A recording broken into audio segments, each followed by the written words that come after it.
The metal door slammed shut behind Jake Harrison as two guards pushed him into the bright white room. His hands were locked in energy cuffs that glowed blue around his wrists. The room had no windows and only one table with 3 chairs. The walls were smooth and cold. Jake was not alone.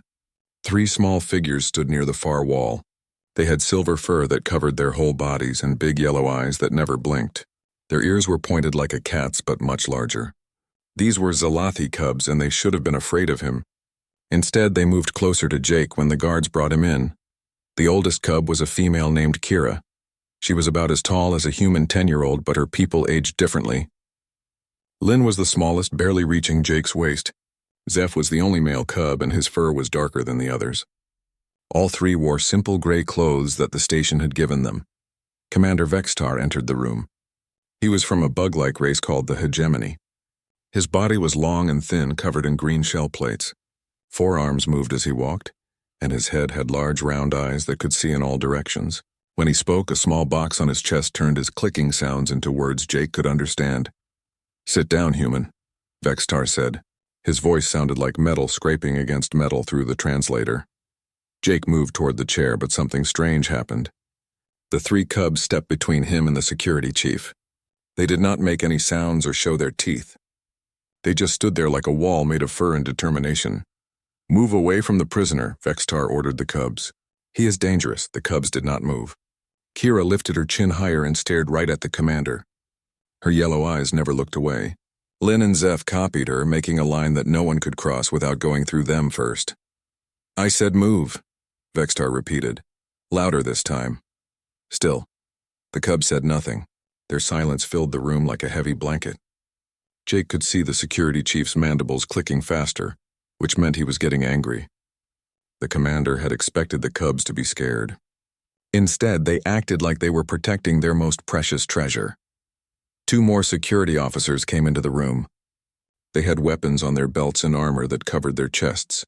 One was tall and blue-skinned with no hair. The other looked almost human except for his purple eyes and silver skin. "Sir," the blue officer said. "Should we move the cubs by force?" Vextar waved one of his 4 hands. "No, I want to understand this first." He looked at Jake over the cubs' heads. "You are Jake Harrison, salvage ship captain. Your vessel was found carrying these enemy aliens without proper documentation." "They're not enemy aliens," Jake said calmly. "They're kids who lost their parents." "The Zalathi are at war with the human coalition," Vextar replied. "These cubs belong to a hostile species. Yet they defend you. Explain this behavior." Jake looked down at the 3 small figures who stood between him and 12 armed guards. Kira's ears twitched slightly when she heard her people mentioned, but she did not turn around.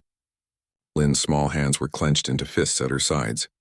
Zeph's tail, which usually moved when he was happy, hung still and straight. "Maybe you should ask them," Jake suggested. The security chief's translator made angry, buzzing sounds as Vextar spoke rapidly in his own language. Then he switched back to standard speech. "I have asked them. For 6 hours I have asked them.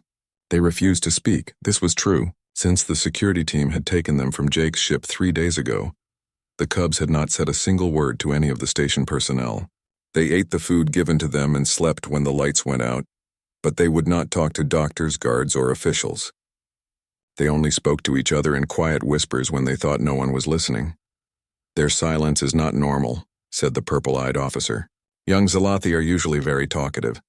They ask many questions and chatter constantly. These 3 act like they are under some kind of mind control." Jake almost laughed, but he kept his face serious. Mind control was the only way these people could explain what they saw.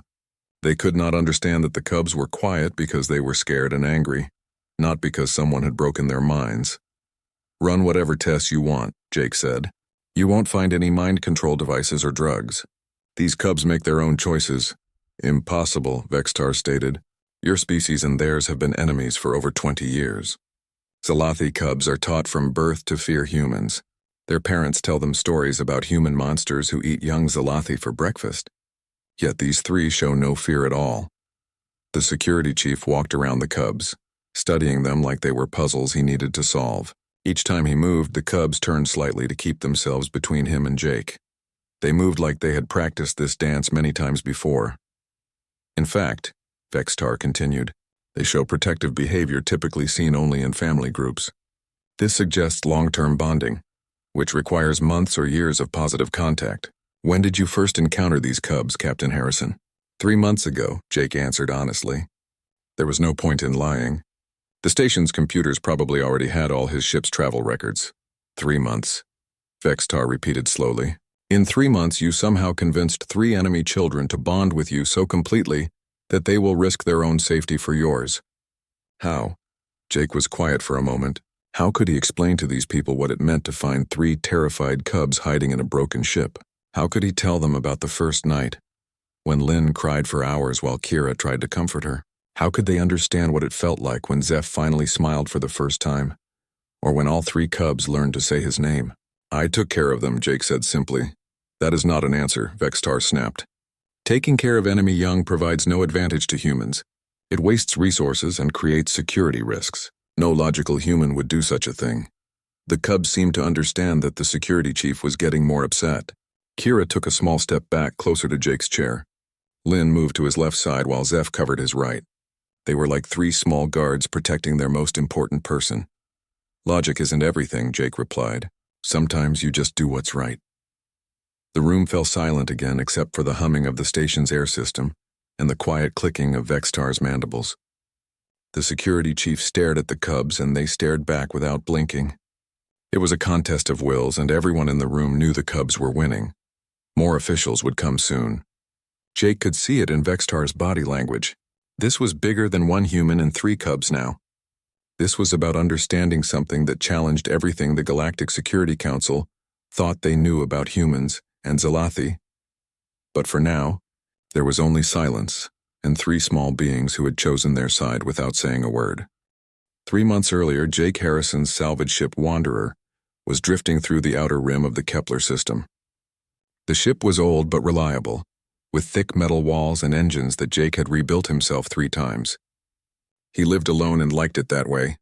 No crew meant no problems, no arguments, and no one to share the profits with. The distress beacon came through on the emergency channel at 0300 hours. Jake was drinking coffee in his small kitchen when the computer started beeping. The signal was weak and breaking up, but the location was clear. A ship was in trouble about 6 hours away at maximum speed. Jake stared at the message on his screen. Distress calls in the outer rim usually meant pirates, and pirates meant trouble. Smart salvagers ignored these signals and went looking for safer wrecks.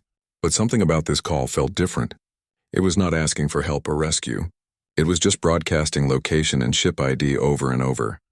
The ID showed it was a Zalathi family transport called Sweet Dreams. Jake knew these ships well.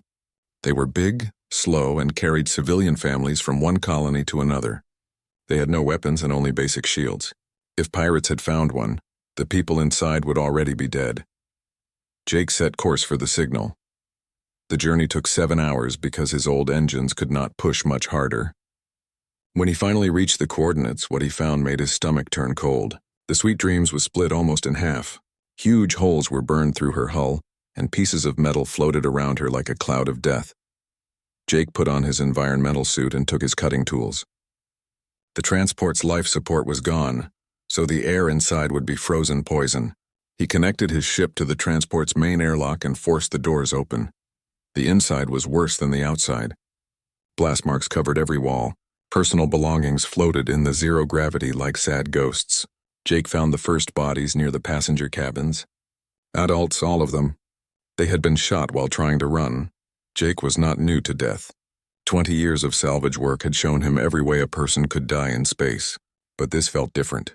These people had been murdered, not killed by accident or equipment failure. Someone had hunted them through their own ship. He worked his way toward the back of the transport, checking each room for survivors and valuable salvage. The passenger cabins were empty except for floating clothes and broken toys. The cargo holds contained nothing worth taking. Jake was ready to leave when he heard a sound that made him freeze. Crying. Quiet and muffled, but definitely crying. Jake followed the sound to a storage room near the ship's engine. The door was locked from the inside, which should have been impossible. Storage rooms did not have manual locks. Someone had jammed the mechanism from within. Hello? Jake called through the door. Is someone in there? The crying stopped immediately. Jake used his cutting torch to burn through the lock. The door opened slowly, and his helmet lights revealed 3 small figures huddled in the far corner. They were covered in silver fur and had large yellow eyes that reflected his lights like mirrors. Zalathi cubs, all very young. The oldest was a female who could not have been more than 12 years old by human standards. She had her arms wrapped around 2 smaller cubs, protecting them with her own body. All 3 were wearing emergency oxygen masks that were almost out of air. "It's okay," Jake said softly, though he knew they probably did not understand his language. "I'm here to help." The female cub hissed at him and pulled the smaller ones closer. Her yellow eyes were full of fear and anger. She had probably watched her parents die and expected Jake to finish what the pirates had started. Jake slowly removed his helmet so the cubs could see his face. This was dangerous in the damaged ship, but his suit's air supply was connected to his ship. He needed them to see that he was not wearing a mask or armor like their attackers probably had. "My name is Jake," he said, pointing to himself. "Jake!" The cubs stared at him but did not move. The smallest one, a female with lighter fur, was shaking from cold and fear. The male cub had a cut on his arm that was bleeding slowly. Jake reached into his tool belt and pulled out an emergency medical kit. He opened it slowly so the cubs could see what he was doing, then took out a bandage and antiseptic. He pointed to the male cub's injured arm. "Let me help," Jake said, holding up the bandage. The older female hissed again, but the injured male cub said something to her in their own language. It sounded like a question. She answered quickly, her voice sharp with worry. Jake waited. He had learned patience during his years alone in space. Sometimes the best thing to do was nothing at all. After several minutes, the male cub slowly extended his injured arm. Jake moved very carefully, cleaning the wound and applying the bandage while the other 2 cubs watched his every move. When he was finished, the male cub examined the bandage and said something that sounded like, "Thank you," in any language. Getting the cubs back to his ship took almost an hour. They had to move through sections of the transport that had no air, so Jake gave them emergency masks from his ship's supply. The cubs stayed close together, never letting go of each other's hands. Once they were safely aboard the Wanderer, Jake faced a new problem. He had no idea how to take care of 3 alien children. His ship had enough food and water for 1 person, maybe 2 if he was careful. The cubs needed medical attention, proper clothes, and someone who could speak their language. The nearest station was 5 days away. Jake set course and hoped they would all survive the journey. The first day was the hardest. The cubs would not eat the food Jake offered them. They huddled together in the ship's small passenger cabin and made quiet sounds that might have been prayers or songs for their dead parents. Jake gave them blankets and left them alone. On the second day, the smallest female became very sick. Her breathing was fast and shallow, and her fur was hot to the touch. Jake checked his medical database and found information about Zalathi physiology. The symptoms matched something called stress syndrome, which could be fatal if untreated. Jake tried to give her medicine, but she fought him weakly. The older female stood between them, hissing and showing small sharp teeth. Jake realized they still saw him as a threat, not a helper. That night, Jake did something he had not done in years. He sang. His grandmother had taught him old Earth songs when he was very young, before his parents died and left him alone. He sat outside the cub's cabin and sang softly, the same lullabies his grandmother had used to help him sleep when he was scared. The cubs went quiet when they heard his voice. After an hour of singing, Jake heard the cabin door open slightly. The male cub peeked out, his yellow eyes curious and less frightened than before. By the 3rd day, the cubs were eating the emergency rations Jake had prepared for them. They still would not come near him, but they no longer hissed when he brought them food and water. The sick female was getting better, though she was still very weak. On the 4th day, something wonderful happened. Jake was working on the ship's engines when he heard laughter. Quiet at first, then louder. He looked through the doorway and saw the cubs playing some kind of game with the blankets he had given them. For a few minutes, they were just children again instead of orphaned refugees. When they reached the station, Jake faced the hardest decision of his life. The proper thing to do was turn the cubs over to the authorities. They would be fed and cared for, probably sent to a refugee camp where they could live with other Zalathi until the war ended. But as Jake prepared to dock with the station, the oldest female cub appeared in his doorway. She said something in her own language, then tried to speak in broken standard. "Stay you," she said carefully. "Stay Jake."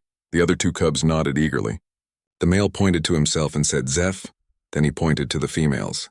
Kira, Lynn, names. They had told him their names. Jake looked at their hopeful faces and made a choice that would change everything. Instead of docking with the main station, he bought supplies from a trading post and filed a flight plan for the outer colonies.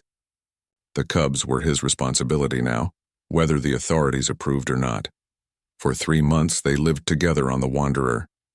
Jake taught them standard while they taught him basic Zalathi words. Kira learned to help him pilot the ship. Lynn discovered she was good with the engine computers. Zeph appointed himself as the ship's cook, though his idea of cooking usually involved adding too much spice to everything. They were not just passengers anymore. They were family. That was why, when Galactic Security finally caught up with them, the cubs refused to abandon the human who had saved their lives. They owed him more than words could express, and they intended to protect him just as he had protected them. Dr. Maya Chen entered the interrogation room carrying a large case full of scanning equipment. She was a behavioral scientist who studied how different species interacted with each other. Her specialty was understanding bonds between enemies, though she had never seen anything like what the security reports described. Maya was human, which made the situation even more interesting. If Jake Harrison was somehow controlling the cubs through technology or drugs, they should react the same way to all humans. Instead, they completely ignored Maya while maintaining their protective stance around Jake. "Fascinating," Maya said as she set up her scanner. The device would read the cubs' brain patterns and emotional responses. "Commander Vextar, has anyone tried speaking to them in their native language?" "We have a Zalathi translator on staff," Vextar replied. "Lieutenant Kaur spent 2 hours trying to communicate with them yesterday. They acted like he was not even there." Maya activated her scanner and pointed it at the cubs. The readings that appeared on her screen made her eyes grow wide. "This is impossible," she said quietly. "What is impossible?" Vextar moved closer to look at the display. "These neural patterns show complete family bonding," Maya explained, "the type of emotional connection that usually takes years to develop. Look at these stress indicators. When Captain Harrison is threatened, their anxiety levels spike dramatically. When he speaks, their comfort responses increase by over 300%. Jake watched the scientist work while the cubs continued their silent guard duty. Kira had not moved from her position in almost 4 hours. Lynn and Zeph occasionally shifted their weight from one foot to the other, but they never broke formation. "Perhaps the human has been conditioning them slowly," suggested the purple-eyed security officer, "using food rewards and punishment to create artificial loyalty." Maya shook her head. "No, that would show different patterns. This is genuine emotional attachment. These cubs love this human as much as they would love their own parents." The word love came through the translator as a series of clicking sounds that made Vextar's mandibles twitch with confusion. His species understood duty, loyalty, and pack bonds, but the human concept of love was difficult for them to grasp. "Run a scan on the human," Vextar ordered. "Perhaps he's been chemically altered as well." Maya turned her scanner toward Jake. His readings were just as surprising as the cubs. "Captain Harrison shows the same bonding patterns," she reported. "His protective instincts toward these cubs are as strong as theirs toward him. Whatever happened between them, it affected all 4 individuals equally." More officials began arriving as word spread through the station. Admiral Kate Sullivan appeared on the main communication screen, her image transmitted from Earth. She had gray hair and tired eyes that had seen too many wars. "Commander Vextar," Admiral Sullivan said, "I understand you have a situation involving a human citizen and 3 Zalathi miners." "Admiral, this human has somehow created an illegal bond with enemy aliens," Vextar explained. "We are trying to understand how he accomplished this feat. Have you considered that maybe he just took care of them?" Sullivan asked. "Humans have been adopting war orphans for centuries." "It's what we do." "Impossible," Vextar insisted. "Your military records show humans are efficient killers. You have ended 3 major galactic conflicts through superior warfare. Your species does not nurture enemies." Admiral Sullivan was quiet for a moment. Then she began speaking in a voice that Jake recognized. It was the voice of someone who had lost people in war and learned hard lessons about the cost of victory. "Commander, let me tell you about the human military record you mentioned," Sullivan said. "Yes, we fight hard when we are threatened. But do you know what we do after the fighting stops? We rebuild. We establish hospitals and schools. We adopt orphans from every species we have ever fought against. That makes no strategic sense, Vextar replied. It makes perfect human sense, Sullivan continued. After the Rigel War, human families adopted over 10,000 Altharian cubs whose parents died in the fighting. After the Vega conflict, we built schools for young crystalline entities. We have refugee camps on 12 different worlds caring for children from species that tried to destroy us. Maya looked up from her scanner. Admiral, the bonding patterns I'm seeing here support your statement. These cubs show no fear responses to Captain Harrison at all. In fact, they show increased comfort when he is present. The cubs seemed to understand they were being discussed, even though they did not speak during the conversation. Kira's ears moved slightly when she heard Jake's name mentioned. Lynn and Zeph both turned their heads when Admiral Sullivan spoke about adoption and refugees. Commander, Sullivan said, I want you to try something. Have your people threaten the cubs instead of the human. See how Captain Harrison reacts. That is unnecessary, Vextar began, but Sullivan cut him off. It is necessary if you want to understand what you are dealing with. Trust me. Vextar spoke quietly to one of his officers who drew his weapon and pointed it at Lynn. The reaction was immediate and dramatic. Jake lunged forward despite his restraints, his face dark with anger. Point that weapon somewhere else, or I will find a way to take it from you, Jake said in a voice that made even the security chief step back. At the same time, Kira and Zeph moved to shield Lynn with their own bodies. All three cubs began making low humming sounds that Maya's translator identified as Zelathi distress calls. Enough, Admiral Sullivan commanded. Put the weapon away. The officer holstered his gun and the cubs gradually stopped their humming. Jake's hands were still clenched into fists and his breathing was fast and angry. Did you see that, Commander? Sullivan asked. The human's protective response was just as strong as the cub's was earlier. This is not mind control or conditioning. This is a family protecting itself. Maya checked her readings again. The Admiral is correct. Captain Harrison's stress levels during that threat were off the charts. His brain chemistry shows the same protective instincts parents display when their children are in danger. Vextar paced around the room, his four arms moving in patterns that showed deep thought.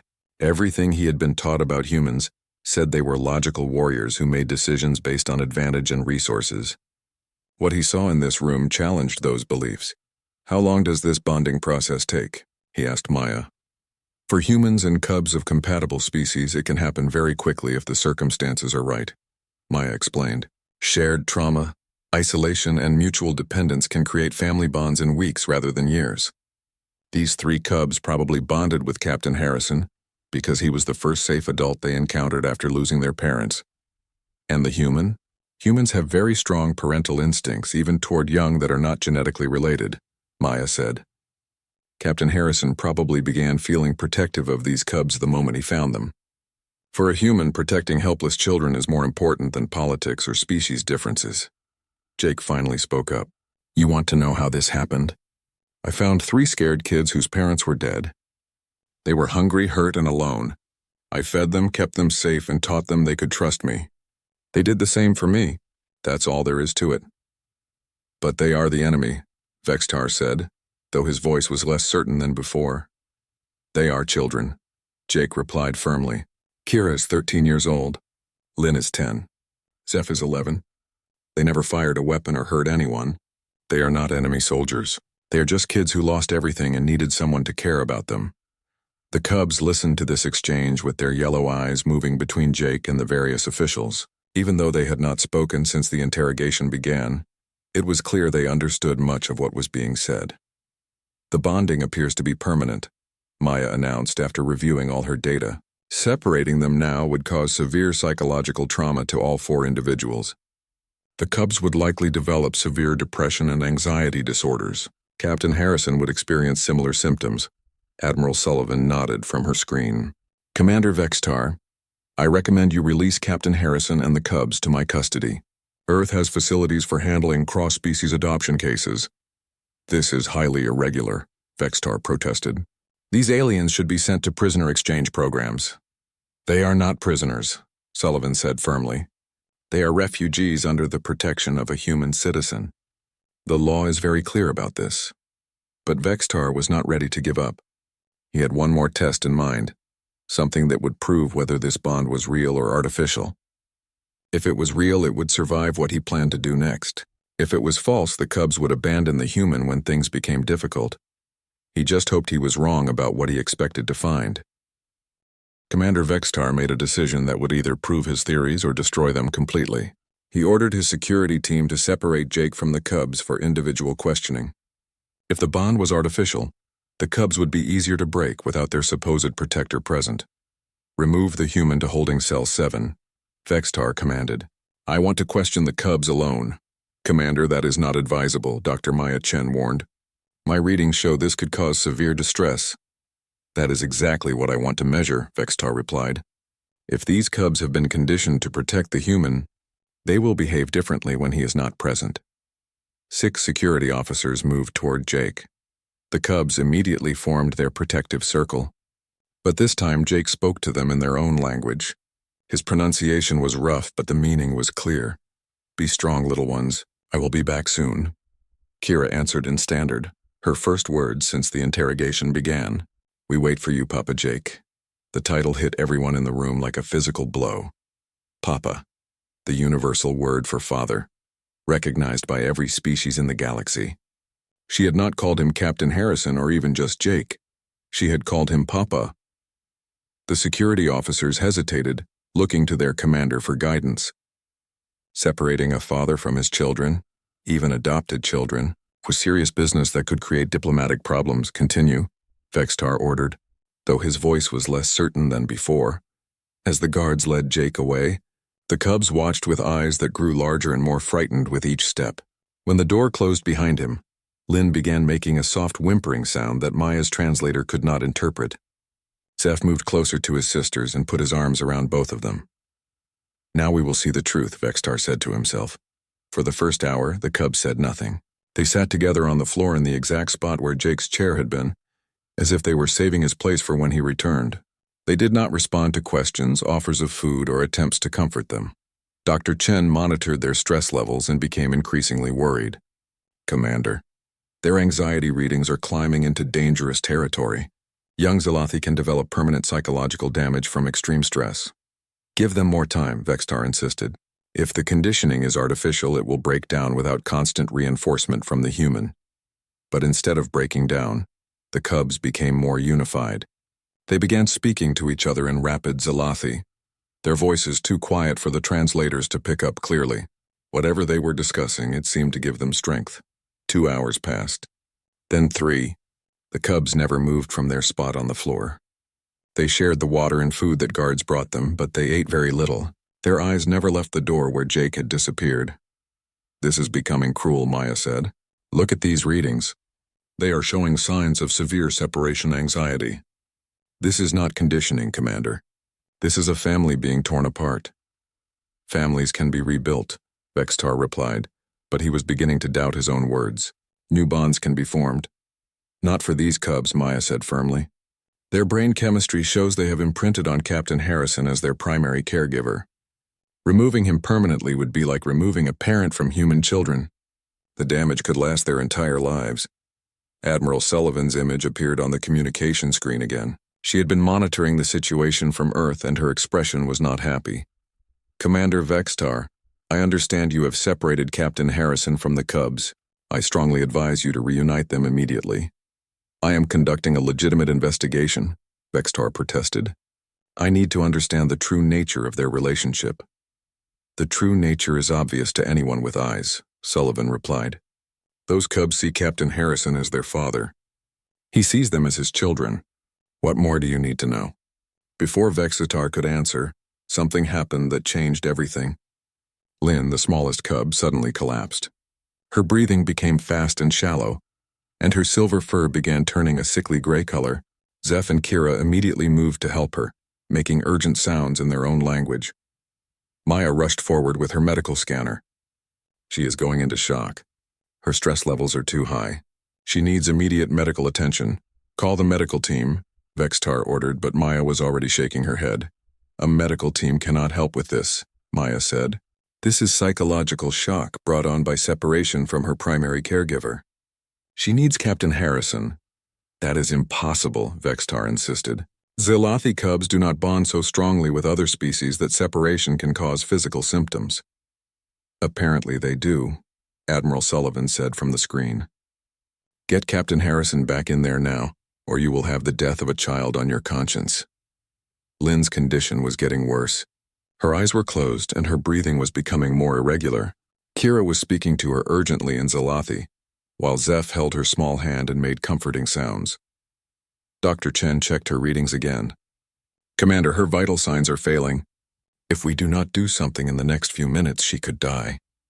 Vexitar stood frozen by indecision. Everything he had been taught about interspecies relationships said this was impossible. Alien children did not die from separation anxiety when removed from humans. Yet here was a young Zelathi who was clearly dying from exactly that cause. Bring back the human, he finally ordered. The security team rushed to get Jake from his holding cell. When they told him what was happening, he ran through the corridors without waiting for escort.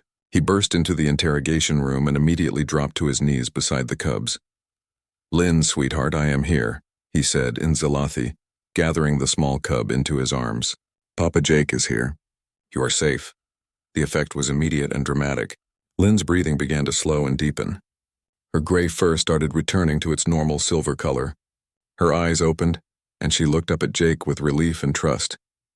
Jake began singing the same lullaby he had used on his ship, the old Earth song his grandmother had taught him. Lynn relaxed completely in his arms while Kira and Zeph pressed close to both of them. Maya checked her scanner and found that all three cubs' stress levels were dropping rapidly. Their vital signs are normalizing, she reported. They are going to be okay. But Vextar was staring at the scene with new understanding. A human man was singing an Earth lullaby to a dying Zelathi child, and his voice was saving her life. The other cubs were calm for the first time in hours, simply because their chosen father had returned to them. This changes everything, Vextar said quietly. Admiral Sullivan nodded from her screen. Yes, it does. Commander, you have just witnessed something that your people thought was impossible. You have seen love transcend species barriers. Jake looked up at Vextar while still holding Lynn. I told you they were not enemy aliens. They are my children, and I will protect them from anyone who tries to hurt them, even if that someone wears a uniform. Including other humans? Vextar asked. Including other humans, Jake confirmed without hesitation. The security chief realized he was facing something completely outside his experience. A human who would fight his own species to protect alien children. Cubs who would rather die than abandon their chosen parent. A bond so strong that physical separation could cause fatal illness. Dr. Chen, Vextar said slowly, in your professional opinion, what would happen if we tried to separate them permanently? Maya did not hesitate.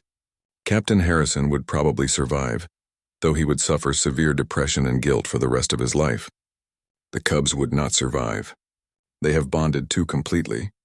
Losing him would kill them, either quickly like what almost happened to Lynn or slowly through refusing to eat or care for themselves. And if we allow them to stay together? They will continue to function as a family unit, Maya replied. The cubs will grow up healthy and well-adjusted. Captain Harrison will continue to protect and provide for them. In every way that matters, they already are a family. Vextar walked to the window and looked out at the stars. His people were logical and practical. They made decisions based on facts and evidence. The facts here were clear, even if they challenged everything he thought he knew about humans and Zelathi. These were not enemies brought together by politics or war. They were a father and his children, connected by bonds that transcended species biology and galactic conflict. The cubs had chosen their side not because of conditioning or coercion, but because Jake Harrison had given them something their own people could not provide. Safety, love, and a future. Admiral Sullivan, Vextar said finally, I am prepared to release Captain Harrison and the cubs to your custody. Good, Sullivan replied. I will have transport arranged within the hour. But Jake was not finished. Still holding Lynn, he looked directly at Vextar. Commander, I want you to understand something. These children did not choose me because I am human. They chose me because I chose them first. When I found them, they were dying and alone. I could have left them there and reported the wreck to the authorities. Instead, I brought them home. Why? Vextar asked. What did you gain from saving them? Jake smiled. the first time he had shown happiness since being brought to the station. I gained everything that matters. I gained a family. The cubs looked up at him with eyes full of love and trust. In that moment, Commander Vextar stood in his office 3 hours after releasing Jake Harrison and the cubs. Through his window, he could see the transport ship that Admiral Sullivan had sent. Jake was helping the cubs carry their few belongings aboard, the same careful way he might help any children prepare for a journey. Dr. Maya Chen knocked on his door and entered without waiting for permission. She carried a data pad full of her research findings. "Commander, I have completed my analysis of the bonding patterns," she said. "The results are unlike anything in our scientific literature." Vextar turned from the window. "Explain." "The cubs and Captain Harrison show neurological connections that mirror genetic family relationships," Maya reported. "Their brain chemistry has actually changed during the 3 months they lived together. They have become biologically connected despite being different species." "Is this common among humans?" "No," Maya said. "Most humans show mild bonding responses to adopted children from other species. What we observed here is extreme even by human standards. Captain Harrison has essentially rewired his brain to recognize these cubs as his biological offspring."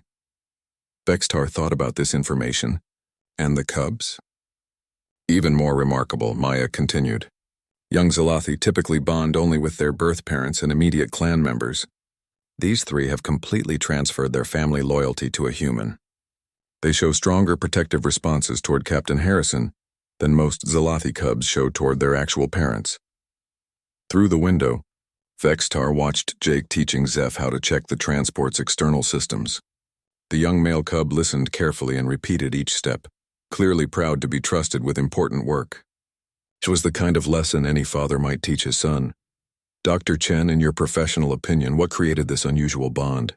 Maya considered the question carefully. "Shared trauma, mutual dependence, and extended isolation created the initial conditions.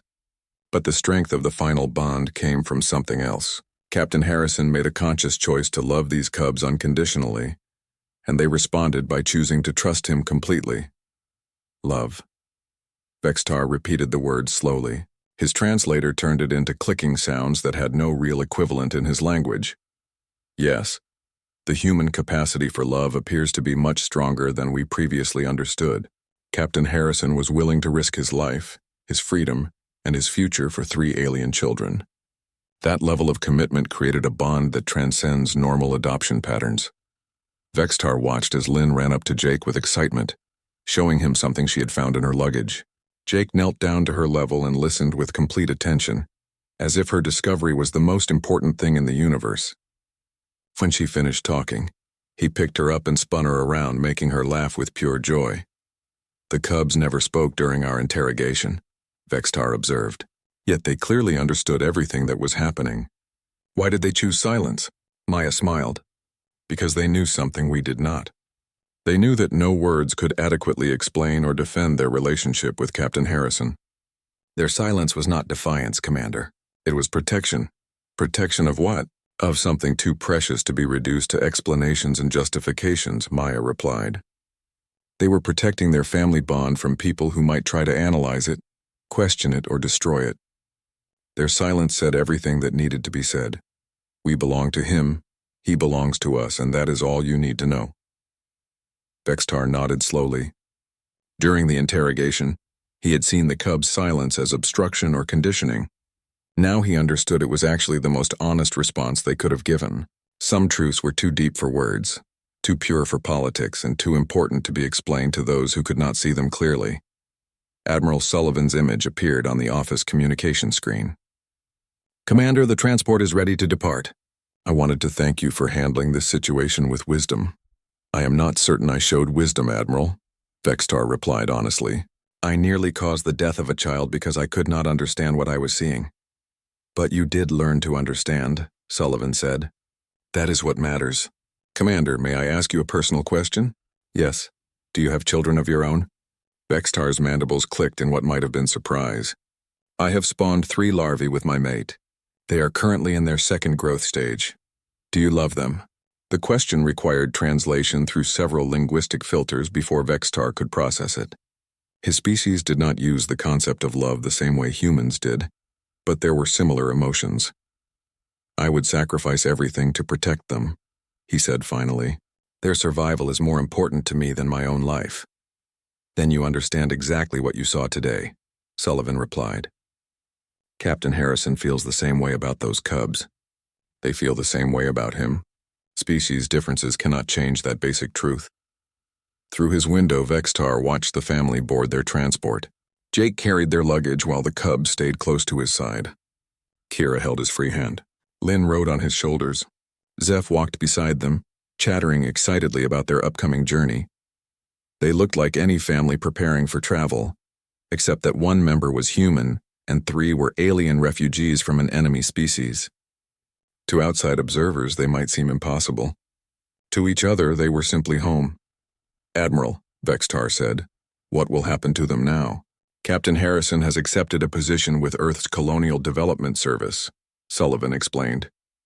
"He will be working on refugee resettlement in the outer colonies.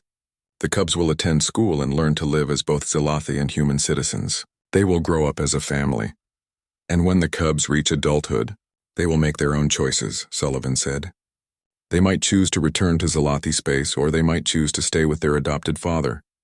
The important thing is that they will have the chance to choose, because Captain Harrison saved their lives and gave them a future." The transport's engines began warming up. Jake was speaking to the cubs in their own language, probably explaining the departure procedures. All 3 listened carefully, asking questions and nodding when they understood his answers. "Dr. Chen," Vextar said, "prepare a full report on your findings. Include everything about human bonding capabilities and Zalathi adoption responses. This information may be important for future contact between our species." "Yes, Commander. Should I include recommendations for policy changes?" Vextar considered this. His people made decisions based on logic and evidence. The evidence here was clear. Humans were capable of forming family bonds that transcended species barriers, and those bonds could be beneficial for all parties involved. "Yes," he said finally. "Recommend that human adoption of war orphans be officially recognized and supported, regardless of the adoptee's species. Include provisions for fast-track citizenship and family protection rights." Maya smiled. "That will help many families in the future, Commander." The transport lifted off smoothly and headed for the hyperspace jump point. Vextar watched until it disappeared among the stars, carrying a human father and his 3 alien children toward their new life together. He thought about the cubs' silence during the interrogation. They had refused to explain their bond because they understood something that adults often forgot. The most important truths could not be captured in words. Love, loyalty, family, protection, trust. These were things that existed in actions, not explanations. When security had demanded answers, the cubs had given them the only answer that mattered. They had stood together in silence, showing everyone exactly where their loyalties lay. They belonged to Jake Harrison, and he belonged to them. No words could make that truth stronger, and no arguments could make it weaker. Their silence had spoken louder than any speech about the power of love to cross species barriers, overcome political differences, and create families where none had existed before. In refusing to explain their bond, they had demonstrated its unbreakable strength.